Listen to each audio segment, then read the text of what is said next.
Et si je vous disais que la personne qui vous irrite le plus est, en réalité, votre meilleur entraîneur personnel? Une affirmation paradoxale, je sais.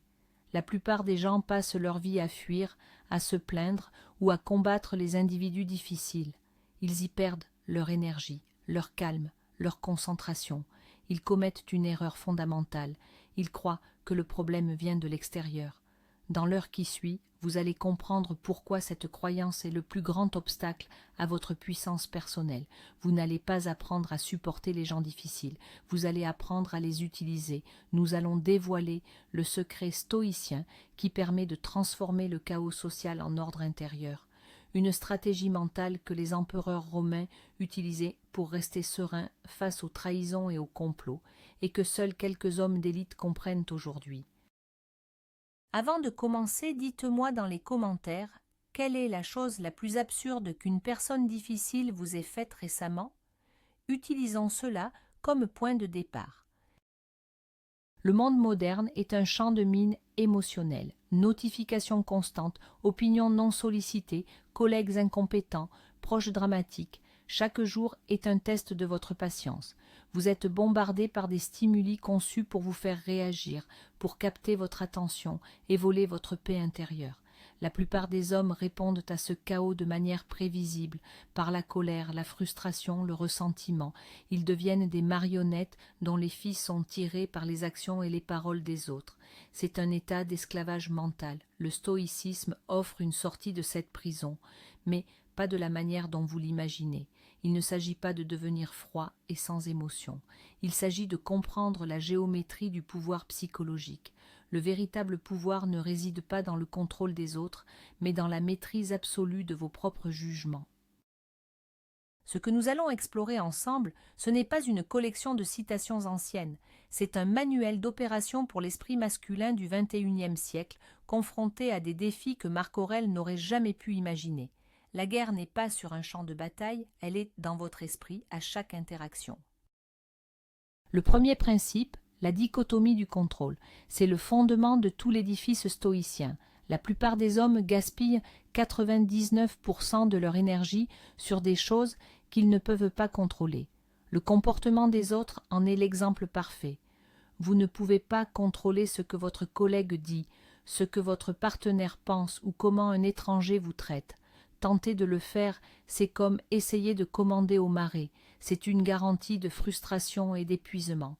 La seule chose, l'unique chose sur laquelle vous avez un contrôle absolu, c'est votre propre esprit, vos jugements, vos opinions, vos réactions.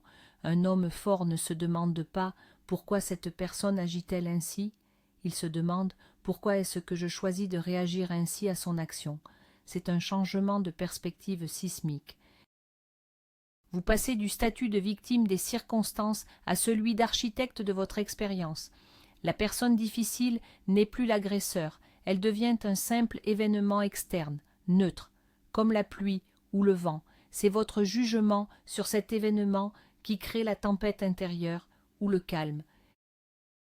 Comprendre que vos réactions vous appartiennent, c'est le deuxième pilier. Personne ne peut vous mettre en colère, personne ne peut vous frustrer. Ce sont des verbes d'action que nous utilisons à tort. Les gens agissent, ils disent des choses, ils font des choses. Ces actions sont des données brutes, des faits objectifs. La colère, la frustration, l'irritation, ce sont des produits manufacturés. Et l'usine de fabrication, c'est votre esprit. C'est le jugement que vous portez sur l'action de l'autre qui crée l'émotion. Exemple, quelqu'un vous coupe la route. Le fait objectif est une voiture a changé de trajectoire. Le jugement est « c'est un manque de respect intolérable, il met ma vie en danger, c'est un imbécile ». C'est ce jugement et non l'acte lui-même qui déclenche l'adrénaline, la colère. L'homme stoïcien apprend à voir l'acte pour ce qu'il est, un simple fait, et à questionner son propre jugement. Peut-être est-il pressé pour une urgence, peut-être est-il simplement distrait. Quoi qu'il en soit, ma paix intérieure vaut-elle la peine d'être sacrifiée pour ça? La réponse est toujours non. Vous reprenez le pouvoir en devenant le gardien de vos propres jugements. La personne difficile comme un miroir. C'est une technique mentale avancée. Au lieu de voir l'autre comme une source d'irritation, voyez-le comme un diagnosticien. La personne qui vous met en colère révèle une faille dans votre armure. Si la critique d'un collègue vous fait bouillir, ce n'est pas le collègue le problème. C'est votre propre insécurité, votre attachement excessif à l'opinion des autres. Il vous montre où vous êtes vulnérable. Si l'incompétence de quelqu'un vous exaspère, cela révèle peut-être votre propre impatience ou votre besoin de tout contrôler. C'est une information précieuse. L'homme ordinaire réagit avec colère. L'homme supérieur réagit avec gratitude. Merci de m'avoir montré une faiblesse que je dois corriger. Merci de m'avoir offert une opportunité de pratiquer la patience, la tolérance ou le détachement. Chaque personne difficile est un test. C'est un partenaire d'entraînement qui vous aide à renforcer vos muscles mentaux. Vous ne pouvez pas devenir fort en soulevant des poids légers. De même, vous ne pouvez pas développer une force de caractère inébranlable en ne fréquentant que des gens faciles et agréables. Redéfinir ce que signifie aimer. Le stoïcisme nous invite à une forme d'amour radicalement différente de l'affection émotionnelle. Il s'agit de l'eunoia, la bienveillance rationnelle. Ce n'est pas un sentiment chaud et flou, c'est une décision consciente de vouloir le bien pour les autres en tant qu'êtres humains partageant la même nature rationnelle, même s'ils sont imparfaits. Marc Aurèle se répétait chaque matin: aujourd'hui, je rencontrerai des gens indiscrets, ingrats, arrogants, malhonnêtes, jaloux et associables. Ils sont ainsi par ignorance du bien et du mal. Il ne disait pas « je vais les tolérer », il disait « je vais les comprendre ». Il voyait leur comportement non comme une attaque personnelle, mais comme le symptôme d'une confusion intérieure, d'une maladie de l'âme. Aimer une personne difficile, au sens stoïcien, c'est reconnaître son humanité défaillante. C'est agir avec justice et bienveillance, non pas parce qu'elle le mérite, mais parce que c'est ce que votre propre caractère exige. C'est un acte de supériorité morale, pas de faiblesse émotionnelle. Pratiquer la vue d'en haut. C'est un exercice d'imagination puissant. Face à une interaction frustrante, prenez un instant pour changer de perspective. Imaginez que vous quittez votre corps et que vous vous élevez. D'abord au-dessus de la pièce, puis au-dessus du bâtiment, de la ville, du pays. Continuez de monter jusqu'à voir la Terre comme une petite bille bleue flottant dans l'immensité du cosmos. De ce point de vue, que reste-t-il de votre conflit, de cette petite dispute de bureau, de ce commentaire déplacé? Absolument rien. C'est une poussière d'étoiles insignifiante dans l'océan du temps et de l'espace. Cet exercice, appelé la vue d'en haut ou perspective cosmique, ne vise pas à minimiser vos problèmes, mais à les mettre dans leur juste proportion. Il brise l'emprise de l'ego. Votre ego vous fait croire que ce petit affront est l'événement le plus important de l'univers. La perspective cosmique vous rappelle la vérité. C'est un détail éphémère. Cette prise de conscience crée un détachement instantané et vous permet de répondre avec calme et sagesse plutôt qu'avec une réactivité animale. L'art de la pause. Créer un espace entre le stimulus, ce que la personne difficile dit ou fait, et votre réponse. Il y a un espace. Dans cet espace réside votre pouvoir. C'est votre liberté de choisir votre réaction. Pour la plupart des gens, cet espace est inexistant. Le stimulus et la réponse sont quasi simultanés, comme un réflexe. Le stoïcien est un maître de l'expansion de cet espace. Comment? Par la pause. C'est aussi simple et aussi difficile que ça. Quelqu'un vous insulte. Au lieu de répliquer instantanément, vous faites une pause. 1 seconde, 2 secondes. Vous respirez profondément. Dans ce court laps de temps, vous court-circuitez le pilote automatique émotionnel. Vous donnez à votre cortex préfrontal, le siège de la raison, le temps de prendre le dessus sur votre cerveau reptilien. C'est dans cette pause que vous pouvez vous poser les bonnes questions. Est-ce que cela vaut mon énergie? Quelle est la réponse la plus vertueuse et la plus efficace ici?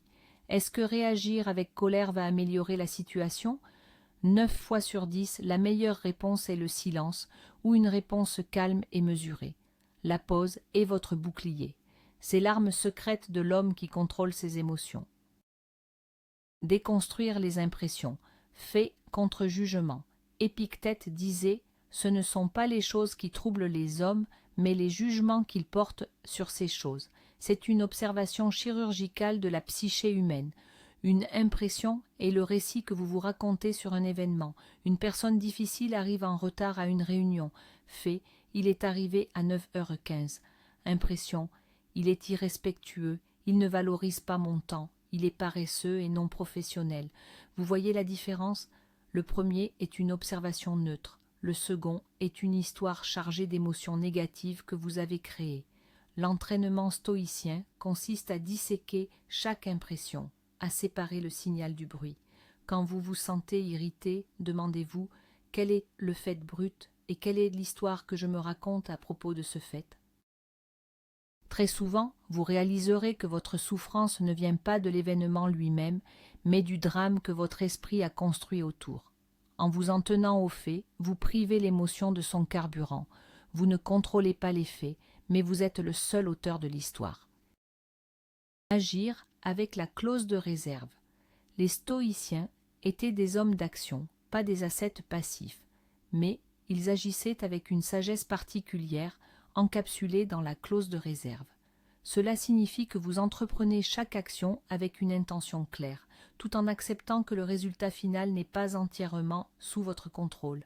Vous ajoutez mentalement, si le destin le permet, ou si rien ne l'empêche, à chaque plan. Par exemple, vous devez avoir une conversation difficile avec un collègue. Votre intention est de communiquer clairement et calmement votre point de vue. Vous ferez tout ce qui est en votre pouvoir pour que cela se passe bien. C'est la partie qui dépend de vous. Mais la réaction du collègue, c'est hors de votre contrôle. La clause de réserve vous prépare mentalement à cette éventualité. Si la conversation se passe bien, tant mieux. Si elle tourne mal malgré vos meilleurs efforts, vous n'êtes pas dévasté, car vous aviez déjà accepté que ce résultat était possible. Cela vous permet d'agir avec audace, sans être paralysé par la peur de l'échec ou la réaction des autres.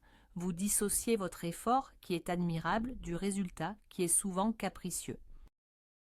La visualisation négative pour les interactions sociales. La plupart des gens espèrent le meilleur et ne sont pas préparés au pire. Le stoïcien fait l'inverse. Ce n'est pas du pessimisme, c'est de la préparation stratégique. Avant une rencontre avec une personne que vous savez difficile, prenez 5 minutes pour pratiquer la premeditatio malorum. Imaginez la pire issue possible. Imaginez qu'elle vous crie dessus, qu'elle est irrationnelle, qu'elle rejette toutes vos idées. Visualisez la scène en détail, ressentez la pointe d'irritation. Puis, imaginez-vous en train de répondre à ce scénario catastrophe avec un calme parfait, avec raison et maîtrise. Répétez ce film mental plusieurs fois. Que se passe-t-il? D'abord, vous vous désensibilisez. Si le pire se produit, vous ne serez pas surpris, vous serez préparé. C'est un territoire que votre esprit a déjà exploré.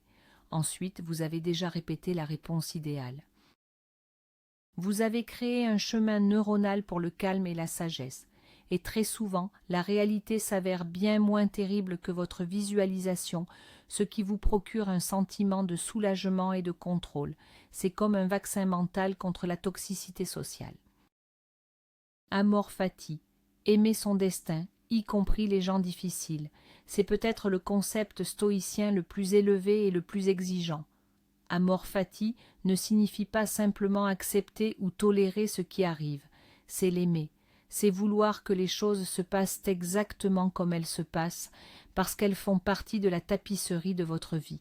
Cela inclut les personnes qui vous mettent au défi. Au lieu de penser « je souhaiterais que cette personne ne soit pas dans ma vie », l'adepte de l'amor fati pense « cette personne est exactement le défi dont j'ai besoin en ce moment pour pratiquer la patience, la compassion et la force ». C'est une transformation radicale de la perspective.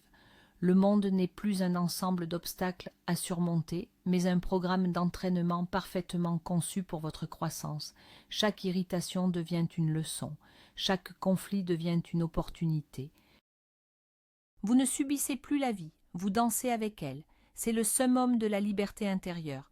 Trouvez la joie et la force non pas en dépit des difficultés, mais grâce à elles. La personne difficile n'est plus un ennemi, mais un partenaire involontaire dans la quête de votre meilleure version. Le cas du manipulateur. Comment déjouer le jeu? Le manipulateur prospère en exploitant vos réactions émotionnelles. La culpabilité, la peur, la colère sont ses outils. Tenter de le battre sur son propre terrain est une erreur. L'approche stoïcienne est de refuser de jouer. Comment? En restant sur le terrain des faits et de la logique. Le manipulateur dit « Si tu tenais vraiment à cette équipe, tu resterais tard ce soir. » La réponse émotionnelle est de se défendre. « Mais je tiens à l'équipe. » Vous êtes déjà piégé. La réponse stoïcienne est calme et factuelle. « J'apprécie ton dévouement. Mon travail pour aujourd'hui est terminé. Je serai de retour demain à 8 heures, prêt à continuer. » Vous n'avez pas mordu à l'hameçon émotionnel. Vous avez énoncé des faits. Le manipulateur se nourrit du drame. Privez-le de drame et il meurt de faim.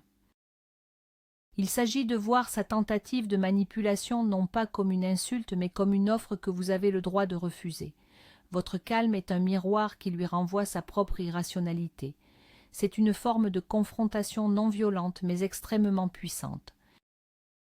Le cas du plaintif chronique, le vortex d'énergie. Vous le connaissez tous, la personne qui ne voit que le négatif, qui se plaint constamment de tout. Sa conversation est un trou noir qui aspire votre énergie et votre optimisme. La réaction commune est soit de se laisser entraîner dans la plainte, soit de tenter de le réparer en proposant des solutions. Les deux sont des pièges. L'approche stoïcienne est celle de l'empathie rationnelle et des frontières claires. Vous pouvez reconnaître sa souffrance sans la partager. Une phrase comme « Cela semble être une situation difficile pour toi » valide son sentiment sans vous impliquer émotionnellement. Ensuite, vous devez protéger votre propre état mental.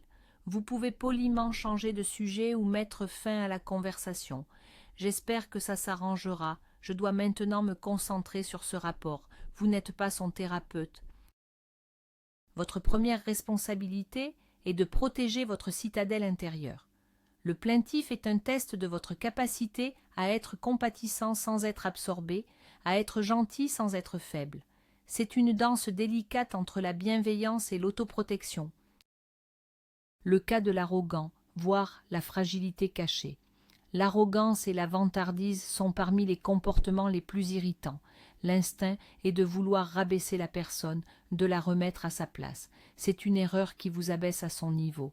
Le stoïcien, encore une fois, regarde au-delà du comportement, vers la cause. L'arrogance n'est presque jamais un signe de force ou de confiance réelle. C'est un masque qui cache une profonde insécurité, une peur de ne pas être à la hauteur. L'homme véritablement confiant n'a pas besoin de le claironner. Sa compétence et son caractère parlent pour lui. En comprenant cela, votre irritation se transforme en une forme de pitié. Vous ne voyez plus un adversaire, mais une personne qui souffre. Votre réponse change radicalement. Au lieu de la confrontation, vous pouvez choisir l'indifférence calme ou une question qui l'oblige à aller au-delà de sa façade. C'est impressionnant. Qu'est-ce qui a été le plus difficile dans la réalisation de ce projet? Vous le traitez comme un être humain, pas comme une caricature. C'est désarmant pour lui et libérateur pour vous. Le rôle de l'empathie stoïcienne. L'empathie moderne est souvent comprise comme ressentir les émotions de l'autre. Pour un stoïcien, c'est une recette pour le désastre. Si vous ressentez la panique d'une personne qui se noie, vous vous noierez avec elle au lieu de la sauver. L'empathie stoïcienne est cognitive, pas affective. Il ne s'agit pas de ressentir leur colère ou leur anxiété, il s'agit de comprendre d'un point de vue rationnel la chaîne de jugement erronée qui les a conduits à cette émotion. Vous essayez de vous mettre à leur place pour comprendre leur logique, même si elle est défaillante. Ah, il croit que je l'ai ignoré intentionnellement, donc il se sent méprisé, c'est pour ça qu'il est en colère. Cette compréhension ne justifie pas son comportement, mais elle l'explique, et ce qui est expliqué est moins menaçant. Cela vous permet de répondre à la cause profonde, sa perception erronée, plutôt qu'aux symptômes, sa colère. C'est la différence entre un médecin qui panique avec son patient et un médecin qui pose un diagnostic froid pour trouver le bon remède. Transformez l'insulte en information. Quelqu'un vous insulte. C'est un test stoïcien classique. La réaction réflexe est la défense ou la contre-attaque. La réaction stoïcienne est une analyse en 2 étapes.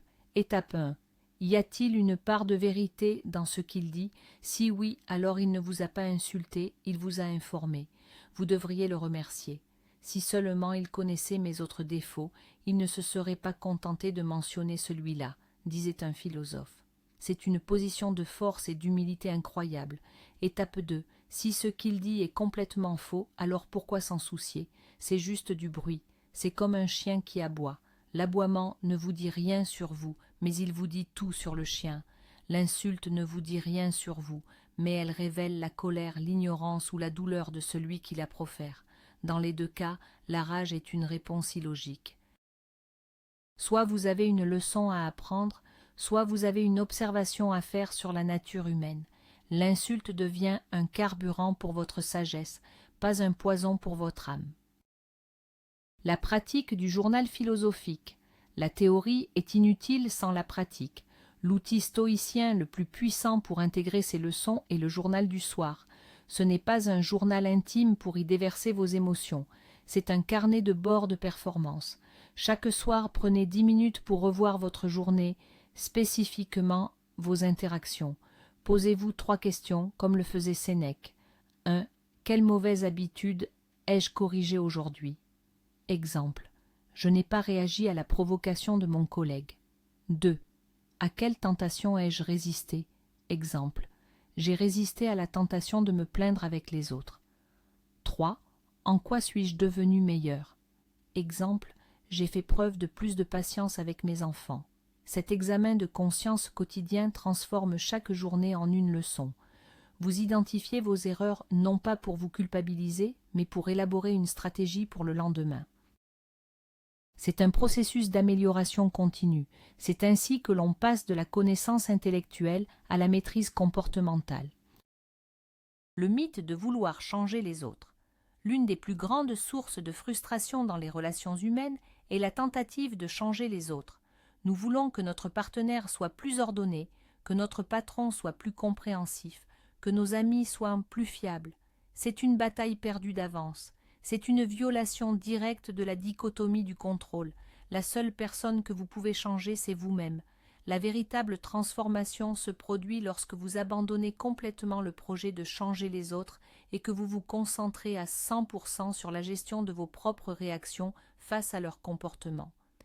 Paradoxalement, c'est souvent à ce moment-là que les autres commencent à changer. Votre calme, votre résilience, votre manque de réactivité créent un nouvel environnement. Vous ne leur donnez plus les réactions émotionnelles dont ils se nourrissent. Vous devenez un pôle de stabilité. Les gens, instinctivement, sont attirés par la force tranquille. Ils pourraient ne pas changer fondamentalement, mais leur façon d'interagir avec vous se modifiera, car vous avez changé les règles du jeu. Bâtir la citadelle intérieure. Marc Aurèle parlait constamment de la citadelle intérieure. C'est une métaphore pour un esprit si bien fortifié par les principes et la pratique qu'aucune tourmente extérieure ne peut le perturber. Les gens difficiles, les revers de fortune, les crises, ce sont les armées qui assiègent votre citadelle. Mais elles ne peuvent pas la prendre si les murs sont solides et si le commandant, votre raison, est vigilant. Chaque fois que vous appliquez un principe stoïcien avec succès, chaque pause, chaque jugement analysé, chaque réaction maîtrisée, vous ajoutez une pierre à ces murs. C'est un travail quotidien.